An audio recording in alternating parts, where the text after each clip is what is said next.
And introducing for your 3-ball workshop, John! Hi! Okay, so learning to juggle 3 balls. Oddly enough, you don't start juggling them in the air. The easiest way to learn is by starting off on your knees, juggling on the ground. So, the pattern I'm going to teach you here, it's very simple, you can learn it in 5 minutes. So first of all, this is ball number 1, this is ball number 2, and this is ball number 3. Hold them roughly like this. Okay? Ball number 1, you're going to put by your left knee and take your hand away. Ball number 2, you put by your right knee. And then you bring your left hand over and pick up ball number 1, putting down ball number 3. That might sound a bit tricky in terms of numbers, but if you just watch and try it yourself, it's easy enough to learn.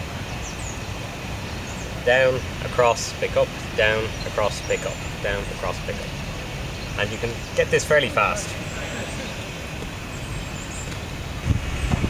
Okay, the next part of learning to juggle 3 balls, you're going to just start with 1 and practice throwing this in the air.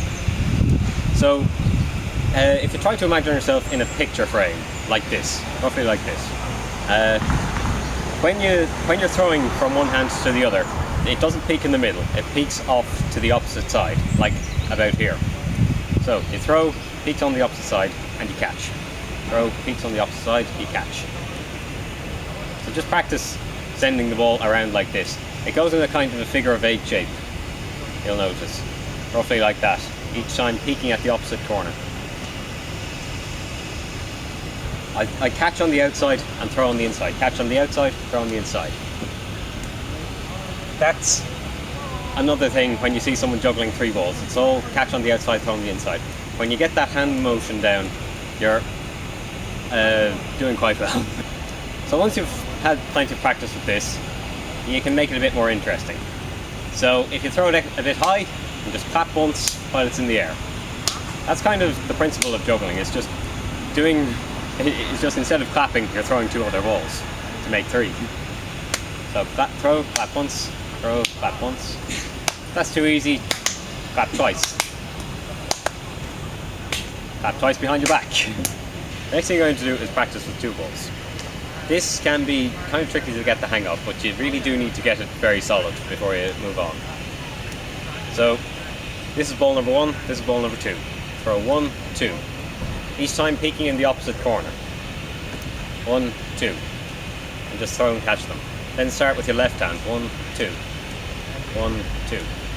Just practice that over and over again until it's exactly like mine. You're then going to move on to 3 balls. You're just going to aim for 3 throws and 3 catches first of all. So, it's very much the same as the previous one. 1, 2, 3. Or like what you were doing on the ground. So 1, 2, 3. Just throw 3 in the air and catch them. 1, 2, 3. 1, 2, 3. Just count them out as you throw them. It really helps. What can also help is just ignoring the catches entirely. Just throw 1, 2, 3. And they should end up on the ground in a nice neat little pattern. When you can do that, you're going to add in the 4th throw. Basically ball number 1 becomes ball number 4. So 1, 2, 3, 4. And what can happen here is that people, they'll just throw the 3 and then forget to throw the 4th. Just make sure, it doesn't matter if you drop the other ones, just make sure you throw the 4th. Because that's where the progress is coming from. The progress comes in the throws, not the catches. So 1, 2, 3, 4. Very good. 1, 2, 3, 4. And again, practice from your left. 1, 2, 3, 4. 1, 2, 3, 5, 6, 7, 8, 9, 10. And before you know it, you're able to juggle. Yay!